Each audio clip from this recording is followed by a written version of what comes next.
send continued courage to President Biden and Vice President Harris in an era where political leadership requires renewed courage. And on that note, it is my high honor and privilege to introduce the 46th President of the United States, Joe Biden.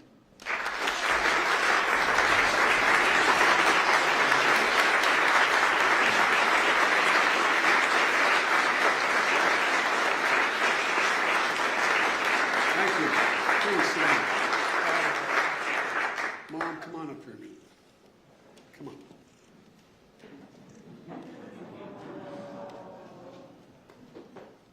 I want you to meet Gabe's mom, who I still believe is more like his sister than his mom.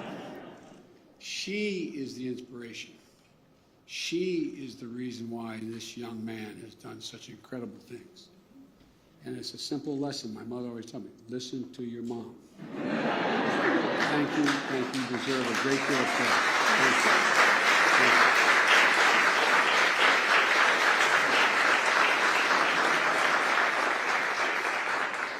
you. One other thing before I begin my formal remarks. I look out in the audience and I see so many people who've been in this battle for so long. But the one person who I know from personal experience, having been here for more than 40 years, who has been a champion when it was viewed as political suicide to be a champion, was the Speaker of the House of Representatives, Nancy Pelosi.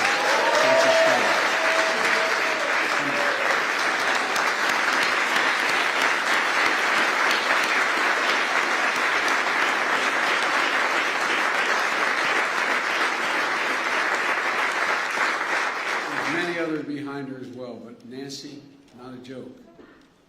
You were the one who started that fight in a way that you took it on with such passion. And it was viewed as a political death sentence to take this issue on at the time.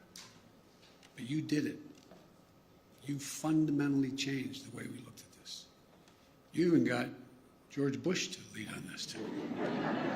No, but all kidding aside, I just want to personally, in front of all these people and all the world, thank you for your incredible work. Ladies and gentlemen, I'm also joined by the second gentleman. He is a hell of a lawyer. And I thank him for being here. And Mr. Secretary, thank you for your leadership of HHS. And I want to thank Gabe for sharing his story. Because, you committed your life to this work, Gabe. I don't know whether you had that plan when you began it, but it's amazing what you've done. It's amazing what one person can do. It's an honor to meet with you both and learn more about the work that you're doing together to support your community. Folks, we're also joined today by many who've been part of this effort for decades, including Dr. Fauci, who is, he's all things.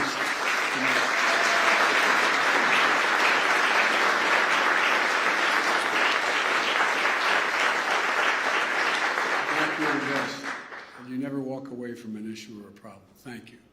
And all of you who contributed so much to this mission of advocating for better prevention services for those at risk of getting HIV and improved care services and living with HIV, breaking down the stigma and disinformation that still exists around HIV/AIDS. I want to thank you.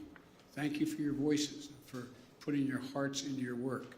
Because that's what you do. You put your hearts into work, and people can tell. It's because of all of you and the dedication of scientists and activists around the world that we've been able to dramatically reduce new HIV transmissions and make individuals with HIV today lead long and healthy lives.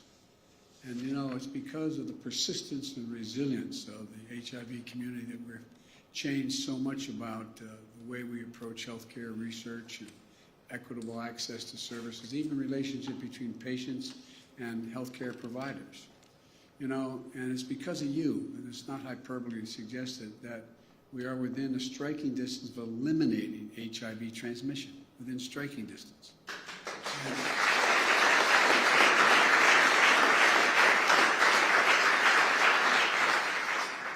And I think everybody but Nancy couldn't have imagined us being there 40 years ago.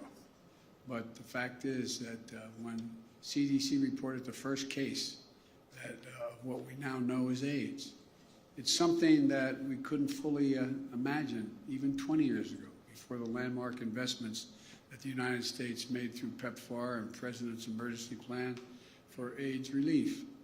But you made it possible. You made it possible, and I want to take this moment on this historic anniversary to acknowledge the incredible passion and the work that got us here. Because I know that so many of you, this is personal. Today, we once more raise a two-story tall red ribbon on the North Portico of the White House to remember how far we've come, the work we have left to finish, and so we never forget the price that's paid all along the way. And so many of you know and relations with people who have, whether they're family members or friends, and you've watched them in the past wither away. In the past 4 decades, as has been mentioned, an estimated 36 million people, 36 million people, including more than 700,000 here in the United States, have died of AIDS-related illnesses. Think about that. That many people, more than almost all the modern wars combined, all the wars combined. Here at home, we saw entire communities devastated by this disease, particularly among the LGBTQ plus individuals and members of racial and ethnic minority groups that you've already spoken to. And a generation endured the brunt of this epidemic, losing friends, loved ones, family members, partners, instead of being seen and being recognized. And I can recall, if you excuse a point of personal privilege, being, I think, in this very room when a senator who, he's deceased now, so I don't want to mention his name because he can't defend himself, but standing up and saying, along with another guy named Jerry Falwell, this is God's punishment, paraphrasing, God's punishment, finally. Think how much has changed. I mean, back in those days, the willingness of other members of the Senate and the House to stand up and take him on was, Nancy was there, many of you were there, but it wasn't a universal thing. It wasn't a universal thing. But you all demand to be treated with dignity, with equity. Those voices, those stories are invaluable as we recommit ourselves to finishing the fight that we are going to make these individuals living with AIDS, and we're helping them drive and inform our efforts at every step of the way, because we're going to finish this fight. And so when my administration came to office, not only did we reestablish the White House Office of National AIDS Policy, which is hard to believe. I don't deserve anything. That was the easiest possible thing to do. No, I really mean it. Think about it. Think about it, that it gets a round of applause in the year 2021 when we say that. I mean, it should have never, ever, well, I don't want to get into that, but anyway. And I've asked Harold Phillips to lead our efforts. Harold.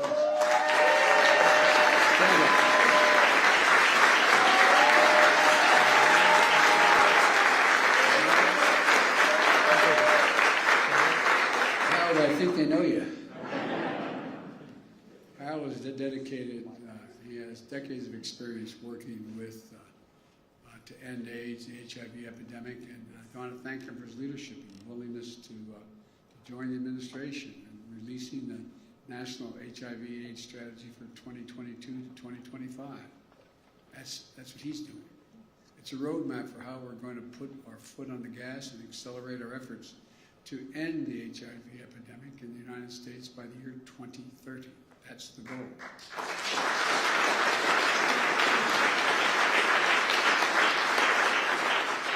And it centers on the kind of innovative community solutions, community-driven solutions that we know will work. It's a plan to make sure that the latest advances in HIV prevention, diagnosis, and treatment are available to everyone, regardless of their age, race, gender identity, sexual orientation, disability, or other factors.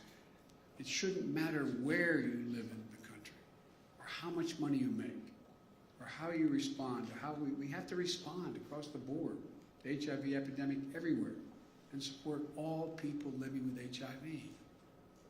And critically, this strategy takes on racial and gender disparities in our health system that for much too long have affected HIV outcomes in our country, to ensure that our national response is a truly equitable response. So we're going to take aggressive action and back it up. We've asked Congress for $670 million, an historic budget request for the Ending the HIV Epidemic in the United States initiative. And I'm confident we're going to get that done. Right, team?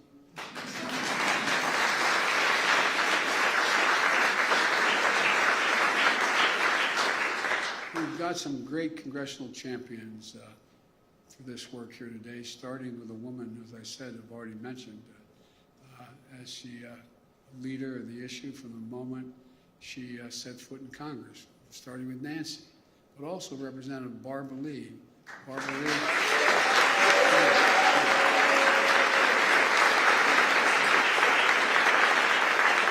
Maxine Waters.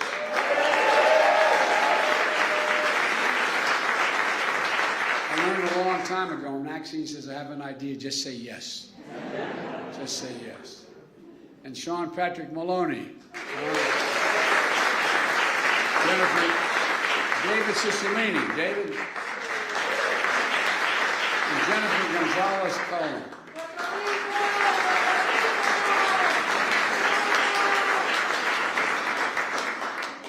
Thanks for all you're doing. I'm going to say not for your support. This is sui generis with all of you. You're just incredibly committed to this. And it's an issue that has a long history of bipartisan support, so looking forward to working across the aisle, God willing. I want to make sure that everyone in the United States knows their HIV status, that everyone with HIV receives high-quality care and treatment that they deserve, and that we end the harmful stigma around HIV and AIDS.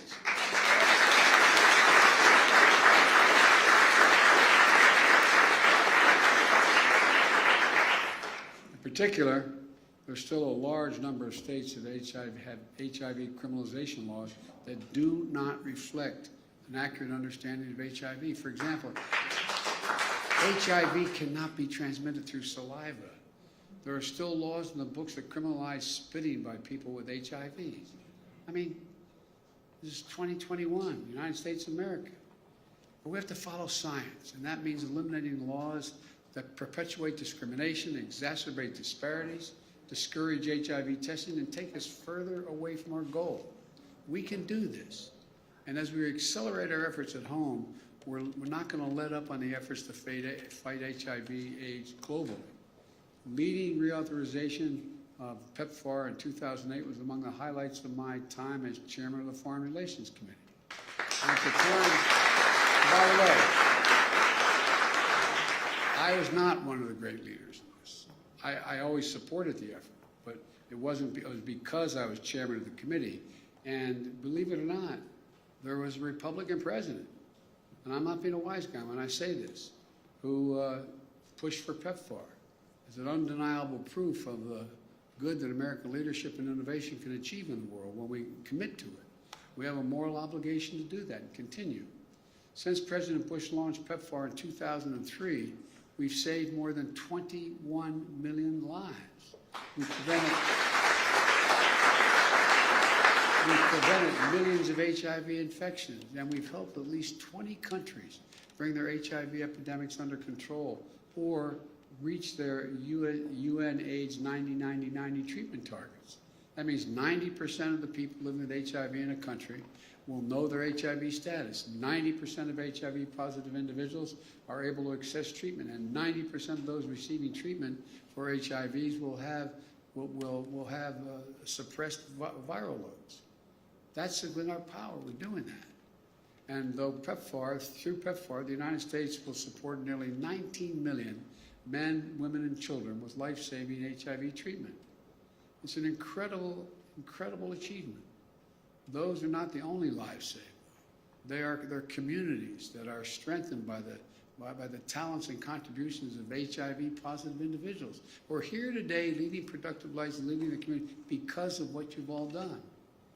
And as we've faced COVID-19 pandemic, we've also reaped additional benefits from our decades-long investment in strengthening health systems around the world through PEPFAR.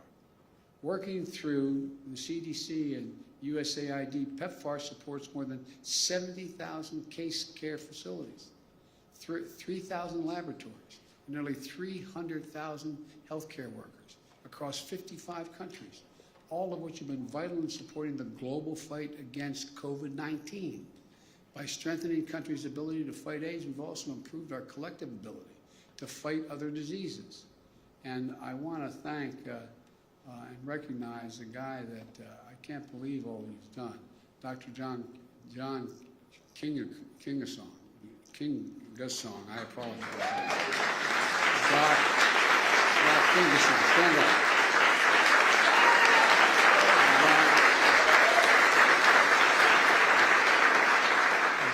Dr. Kingasong, you can call me Joe Biden.